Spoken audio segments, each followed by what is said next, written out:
Oh, hold on. Go ahead, Mary. Unmute yourself. Can you hear me? Yes. Alia, Hordam an Sugnas chun Glaco le Ruddy nach Féidir Lama Ahru. An Mishnach chun Ria Ahru Nurs Féidir, agus an Ochna chun an Triach Ahinj. Pass. Thank you, Mary. So, I'm Louisa, a grateful member of the Worldwide Fellowship of Al-Anon and Al-Anon. Yvonne, again, happy birthday to you, my beautiful friend. Thank you for the gift that you've given me and reminding me how much I grow, I learn, and I love when I am willing to serve both my God and our fellowship. Welcome to this meeting hosted by members from Ireland. We will spend the next 40 minutes or so hearing the experiences of Step 10 by Mary S. from County Mayo and Noreen M. from Kilkenny, Ireland. Mary, I'm going to remind you of a time when you have 1 minute remaining. I love you, Mary, and thank you for being willing to share with us. Over to you. Thank you so much, Louisa. And thank you, Yvonne, for hosting the whole convention. First of all, my name is Mary, and I'm a very grateful member of Al-Anon. I come from a small town, as Louise said, in the west of Ireland, in Mayo, population of about 2,000 people. So consequently, we have a very small group. But that's so important to me. And I come from a family of 7. I'm the eldest. My parents had a very happy marriage. There wasn't alcoholism in my family at all, so I had no idea about it. I had a lot of support, great fun, and an awful lot of support from my family, my father in particular. So a lot of encouragement to carry on and do things and whatever. So being the eldest, caretaking was in my nature. So when I finished my education, I left home and to join the civil service in Dublin, which I loved. Getting into the big city and carrying on, and I got going and made a lot of friends. So I loved dancing, and I met my husband. When I met him first, he was a very kind, gentle person. And we had a lot in common and, spent much time together. But when he started to drink, he went absolutely crazy. He was totally unreliable. I had no idea whether it was coming or go, so it was a very rocky start. But there were a lot of promises, and they're broken. And but the big makeup came, and it was like that as it went along. But I loved very much, and we finally got married. And I was very naive. Looking back on it now, I really was. How I automatically assumed that he would turn out to be like my father, very, take care of me and whatever. But anyhow, I discovered infidelity, and when I did, I was absolutely devastated, stunned. I lost my voice in an episode, and I was shocked to the point where I couldn't believe it. Finding the truth then became the most important thing for me. And it became an obsession.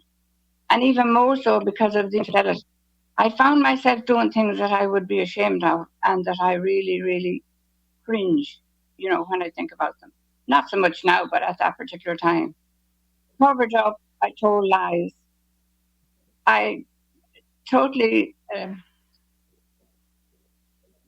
told so many lies to my family. I'm talking about my family of origin, my parents. I was so ashamed. Cut them off, and I continued to just go into myself even more, neglected myself a lot. But the obsession took over, and I now know today that that was the biggest part of the disease that I suffered from. I fed the disease through that in a different way. I neglected my children because I was frozen. I had no emotional contact, really. That was today, that pains me gratefully, but I have made amends with them. And we have a much better relationship with the three of them today. But as I said, the obsession took over, and I neglected myself to the point where I wasn't eating properly, I wasn't sleeping. And in the end, I remember thinking I will just fall down and somebody will pick me up. And that's exactly what happened. And I ended up in a psychiatric hospital. And that was the best thing that could have happened at the time, because it restored my physical well-being at that particular time, regularized my life. So, but the obsession was still there. So I found my way, when I came out, I found my way to Al-Anon. And I knew I was in the right place instinctively from the first moment I went there. I had gone lots of places for help before that, but it was always for my husband. I could never see what it was doing to me at all. I would get a lot of sympathy and go home and be even more full of self-pity. And it went on like that. And through the grace of God, I got a sponsor who led me gently, defrosted my feelings, is the only way I can describe it today, little by little. I continued to go, but we read the literature. At that time, it wasn't really Al-Anon at all. It was like a self-pity club. We just talked about what he did last. And people would have different ideas about what to do next week. I mean, looking back now, it was so crazy. But I still knew I was in the right place. People understood me for the first time for a long time.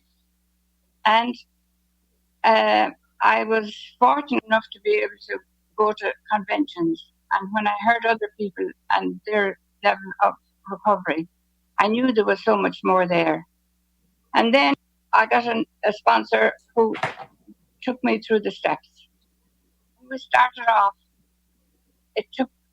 the first step was the most difficult for me. I knew my life was unmanageable, but couldn't be powerless. I was still trying to change him. But as I said, it got to the point where I finally gave in, that I just had to stop doing what I was doing. It was damaging everyone in the house. And then when it came to step 2, I was in despair for a long time. I had been brought up in a religious family, but when I examined it, I realized I was just pious. It was just on the surface. I really didn't have a relationship with God. And it was all through seeing the coincidences happen, not alone in my life, but in other people's lives, that I began to see that there was some power out there. And then I finally came to believe in my higher power. Today, that's the most important relationship in my life. So it was easy, when it came to the third step, to hand over my life and will over to the care of God. And that's so important every day for me. And when it came to doing step 4, that was much more difficult. It took a lot of writing, a lot of thinking, a lot of dodging too, in situations that I didn't want to come to terms with. There was a lot of pride involved, and I could rationalize a lot of things. But I kept writing, and my sponsor made me go back over it again and again until I just uncovered some of my motives. And she got to know me very, very well, which helped enormously. And after taking the 5th step with her, the freedom that came with that was wonderful. It was the first time that I shared that I planned to murder my husband in great, great detail. I had that level of anger. The control went out of control, and the anger became so ingrained that it was a miracle. And I thank God that I didn't do it today. And then when it came to the sixth step and been entirely ready to have God remove my defects, I was not entirely ready for quite a while. And so it took time for the higher power and asked him to humbly remove my shortcomings. And I see now what happened was he recently brought things right into my attention to be dealt with and healed away as time went on. I realized that the higher power was doing for me what I certainly couldn't do for myself. And then I wrote my 8-step list. And my three children were top of the list. But it took some time before they wanted to hear anything I wanted to say to them in that way. So taking one at a time, and there's still one that only half accepted what I was saying and has difficulty with me today. But I'm doing my best, and I ask the higher power on a regular basis to help me with that. My parents died, so in order to make my amends, my parents, I had a lot of work to do. Did that through the rest of my family, through developing better relationships with them, because in the meantime, my wonderful sister died just 10 years ago. And that's this month, so sorry. And so I come to the 10th step. And the 10th step, continue to take personal inventory and when we're wrong, promptly admit. This step teaches me to become aware of myself and my feelings on a daily basis. Is that Yvonne? No. When I wake up, I thank God I thank my God for the day. And I check in to see how I'm feeling. And I then hop out and go on my knees and hand over my day. And I hand over to my higher power and ask my higher power to take care of my thoughts, my words, my actions. And especially to give me the willingness to want what he wants for me today. Sometimes I don't want what he wants for today, as it turns out, but we work on that together too. So that's fine. And then later on in the day, I do a spot check every so often. But only if I feel dirt.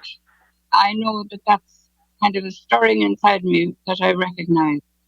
And I recognize a higher power is pointing something out to me, and maybe I don't want to see, but I need to see it.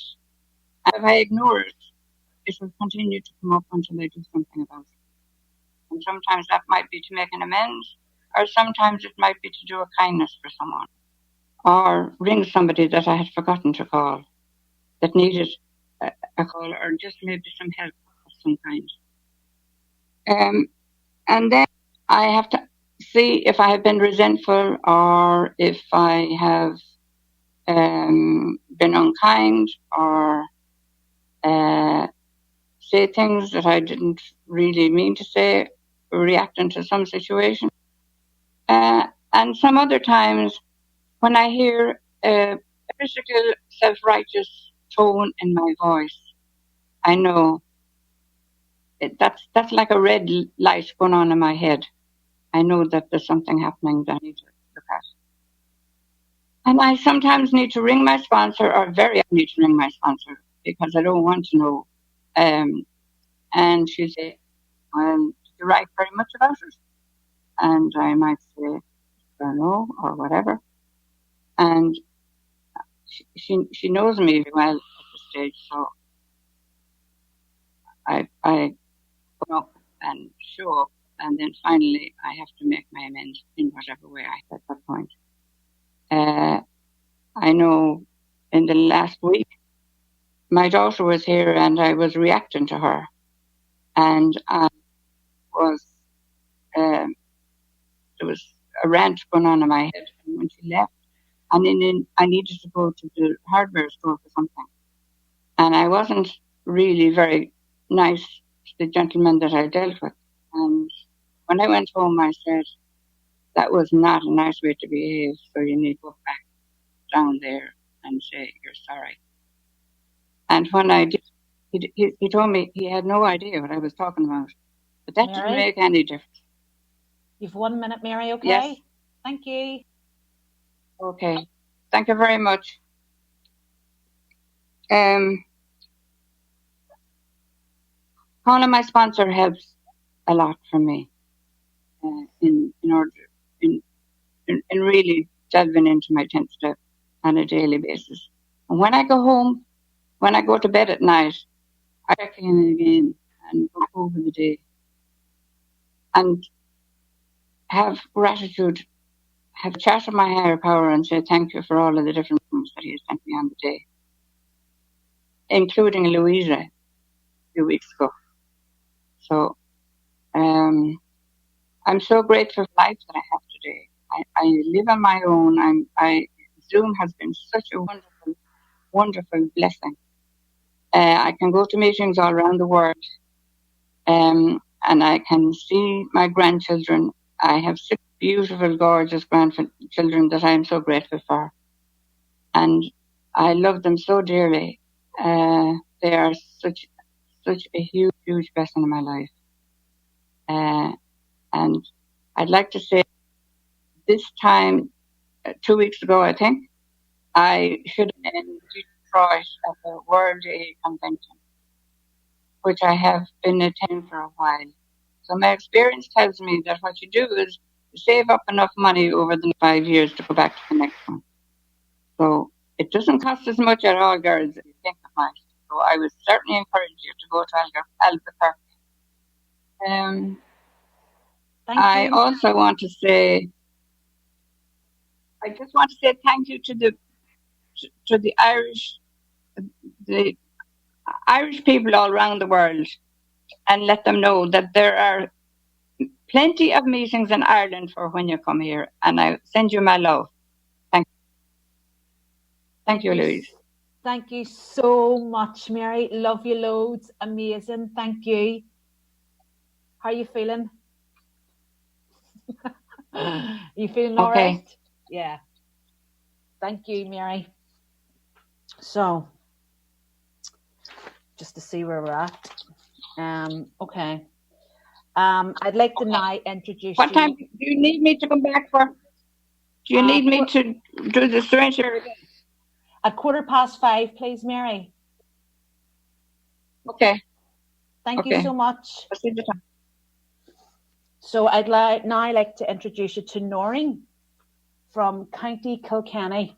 As far as I know, and I'm sure you'll keep me right here, Noreen, it's in the southeast of Ireland. And again, Noreen will share for 15 minutes on step 10. And then afterwards, we'd love to hear from our membership, our fellowship, on your thoughts on step 10 also. And so we'll do that after we hear from Noreen. And Noreen, like Mary, I will remind you at 14 minutes that you have a minute to go. Thank you so much, Noreen. Love you loads, and thanks again. You unmute yourself, Noreen. There you go. Yes, I've unmuted, yeah.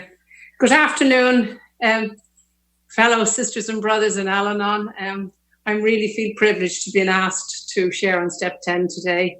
It certainly has given me an opportunity. I mightn't have said that last week, but it certainly has given me an opportunity to look in more depth about step 10. So just tell you a little bit about myself. I'm the second eldest of 5 children, and I was born and reared in Dublin, living here in Kilkenny for the past 12 years in rural Ireland, a complete contrast. And I grew up in a family that was very strict, authoritarian, ultra-religious home base. We were well educated and well fed, but our emotional needs weren't met. Both my parents were really hard workers, but over workaholics, really. My mother was a stay-at-home mum, and she kept 5 university students as well as the 5 children. So really, there was very little fun and laughter in our house. We had no voice at all. I was my father's pet, so that had complications and has with siblings over the years as well. So hence I had to take on a lot of behaviours to survive and to sort of hope that some of my needs were being met in that environment. My parents have well passed now, and God bless them. They gave me great qualities, but I know today, and making all my amends to them and that over the years, that they did the very best that they could. And I often, I like to think of, somebody said to me once, if you never learn French, you can't teach French. So my parents hadn't learned much about the emotional needs and that of their children. So hence, how could they actually give it? So when I came into Al-Anon, I came in on the 14th, Valentine's Day in 1990. Seems a long time ago, but it's 24 hours at a time. And sometimes I say, oh my goodness, I should be a lot better. But we know there's no should-bes in Al-Anon. I came in because my husband was drinking heavily. We had 2 children, a 3-year-old girl and a 1.5-year-old boy. They're in their 30s now, and they're doing very well on their journey. They have certainly been affected by their upbringing, but they are sort of, as I say, looking. It's their journey, and they're doing well, thank God. When I came into Al-Anon first, I was really only existing really in fear. And Al-Anon, slowly but surely, I have to say I'm a very slow unlearner. And yesterday I was listening into a workshop there on sponsorship. Mary Pearl and Rick started off by saying, I'm a really, really slow learner. I am very, very slow unlearner. But that's okay. I've learned through the program. There's no expectations. No one is judging me. And that's the wonderful thing about the program. So slowly but surely, I got in touch with those hidden, unvoiced feelings inside me. I really owned the good ones and not so good. But I really only knew sorrow and joy. I could only identify that when I came into the program first. And I'm a really grateful member in that, like all the wonderful people that have shared their experience, strength and hope with me over the years. And I am very fortunate to have 2 priceless sponsors and my sober husband who have shared and mapped out the steps at various stages for me during my journey. And certainly Al-Anon has no borders. For me, certainly hasn't had. I was at an AA Al-Anon convention 5 years ago in Atlanta. There were 87,000 people at it 4-day, and it was just probably the highlight of my journey in Al-Anon. Certainly one had no doubts about the power of this higher power. By being there and being present, you could actually feel it. But there I met this beautiful lady called Carol, and she's living in Missouri. She was giving a workshop on sponsorship, and she did have Irish connections. So we had a little chat, and just straight away from her sharing and that, I just knew I wanted something of what she had. And so we exchanged emails, and that's 5 years ago, but actually I didn't connect with her until 1.5 years ago, when I was really desperate. I was just consumed with fear with something that was going on in my life. And I just couldn't let go and let God. And I never forgot about Carol, that she did leave a lasting impact. And I contacted her, and she remembered me as well. And since then I asked her, would she be my sponsor? And she very generously said yes. And she's been sponsoring me since. And also on top of that, just no borders. She set up a Marco Polo WhatsApp between her sponsees and myself at the beginning of COVID. And we got a little exercise to do every day, like what's good in your day today. And it's lovely because they're 6 hours behind me. So I'd be going to bed at night, and I'd have a lovely little thought for the day or whatever, with one of her sponsees checking in, and then the following morning I might wake up and there'd be a few messages there for me as well.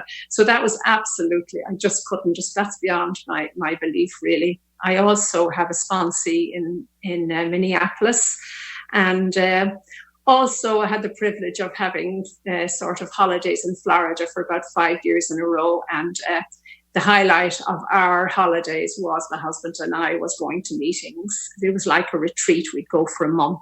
And there I met a few wonderful Al-Anon members, and I am Zooming in. I've reconnected with them after 5 years in the Zoom meetings twice a week. So that's all. That's so certainly the reaching out and stretching. And I have to be grateful for all my Irish Al-Anon friends, and especially my first sponsor, Marie, who've all really helped me on my journey. So let me get down to step 10 now. Continue to take personal inventory, and when we were wrong, promptly admitted it. Step 10 for me, I'm striving really on a daily basis to become the best version of myself, the person who God created me to be. And step 10 to me, well, it's a maintenance step, it's a growth step, it's a daily reprieve, a daily honest housekeeping inventory of, all the shortcomings that I have really. And by doing this, my aim really is to ease, or to actually free myself up of sort of guilt, shame, various like expectations, indecision, resentments. I could go on and on with all the different shortcomings that I encounter in various times and various days. So balancing my inner and outer life is always a challenge. And this step helps me really to respond to any nudges, small nudges from my higher power. Usually they're big ones, because I'm such a control freak. I really have to get a jolly big toe in the backside sometimes to actually make a change. That's the way. I have to be up against the wall, and I've learned that. Difficult to accept, but it is the reality. I have to really be up against the wall to actually make a major change, and even small changes in my life, So each morning I take a bit of quiet time when I'm one of the privileged people who's retired. And each morning I take quiet time to myself, and I actually go on my knees when I'm saying the third step prayer. And that prayer is handing over my will and my life for the day. Now, just a few months ago, I never really understood free me from the bondage of self.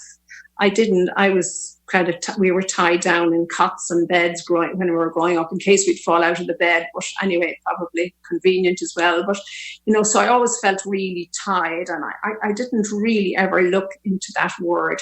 But when fear overtook me there recently, fear is huge in my life. I looked at, and probably, I think it was the help of my husband, really, I just couldn't let go, and just stop fearing. But when I understood the word bondage of self, really, it was my self-centeredness. And the previous speaker from South Africa there mentioned my self-centeredness, my selfishness, my perfectionism, all of that. That's what my ego wasn't allowing myself to trust in my higher power. I feel I have great faith in the higher power, but it just wasn't happening for me. So I realized that faith is the other side of fear, the other side of the coin. So today now, when I feel fear, as soon as I become aware of it, I ask my higher power to please help me to put faith in its place. And I see the higher power now very much on my shoulder. It's the God of my understanding. It is male or female. I just a presence that's there on my shoulder, looking after me and guiding me. And it's taken me a long time to really get that closeness. I was brought up in the older type of, as Mary said there last, the pious. But I have a whole new vision and belief in a higher power that's loving and loves me and just accepts me as I am and isn't putting any pressure on me to make major changes. So during the day then, when I get an uncomfortable feeling in my belly, in my gut, and I never could identify that when I came into Al-Anon, my head was separate. I didn't know what my heart or my belly was. And when I get that uncomfortable feeling now, I have it, I just check in, like, was it somebody I spoke to? Was it the phone? Was it a flippant remark? And I check the feeling. Can I identify what the feeling? And that takes me a little bit of time to actually name it. And then I try and look at what my part in it is in it. And then I do try to make amends if I have the courage and if I'm able to do it. But the word promptly there in step 10 is huge for me. I find it very hard to say, I'm sorry, I'm wrong, and it's something I'm working on a daily basis. I also have a pattern of justifying my actions, a huge pattern. And instead of just being able to say promptly, look, I'm sorry, and it's something that is a challenge for me on a daily basis. And it's doing my daily inventory that makes me realize that I still have to work on that, So I actually see a problem rather than a solution. And that's my negativity, which I have to look at and, reuse the tools of Al-Anon to change that attitude or whatever. So then when I go to bed each night, I go on my knees, and my sponsors very much really emphasize that to me, that I'm making myself in humility, that I go on my knees and talk to my higher power and just see how my day has gone, and the good and the not so good. And I do have a checklist, really, and a few of those things on my checklist. What have I received today? And that kind of embraces the gratitude of everything. The beautiful robin that comes out and sits by my side when I'm doing some gardening, or, all the phone call or whatever it is, grateful to be able to get out of bed in the morning. And then another thing I ask myself, well, what have I given today? What have I given to myself and to others? And the biggie, I suppose, for me is putting myself first. That doesn't come easy, and the care, the pleaser, and all that sort of thing. And another question. Sorry, yeah. 1 minute, okay? 1 minute, yeah. Thanks. Thank you. Yeah, okay. So I check those for myself. Sorry, and. I crave approval and, all my life people pleasing. So a big revelation for me, it's opened a Pandora box, is truth and dishonesty. I actually thought I was a very honest person, but I've discovered, someone that is afraid to say no, or someone that people pleases or is afraid of conflict. How could I really be emotionally honest if I'm still in that phase? So I'm working hard on that. I know, I say to myself, easy does it. I know that I only take action when the pain of discomfort gets so bad. That's for me. So through step 10, I know myself better now. I find that I am accountable if I want to make changes in my behavior. I certainly know that there's no growth in the comfort zone. No matter how old I get, step 10 lets me continue the challenge to change myself. And I need to look at myself with vigorous honesty. And it also helps me to improve my conscious contact with God. I know today that I am always held in the care of my higher power. It gives me courage and hope to change the things I can, which is myself. I know I'm slowly developing positive habits to replace destructive ones so that I can spend more time and energy in the present moment.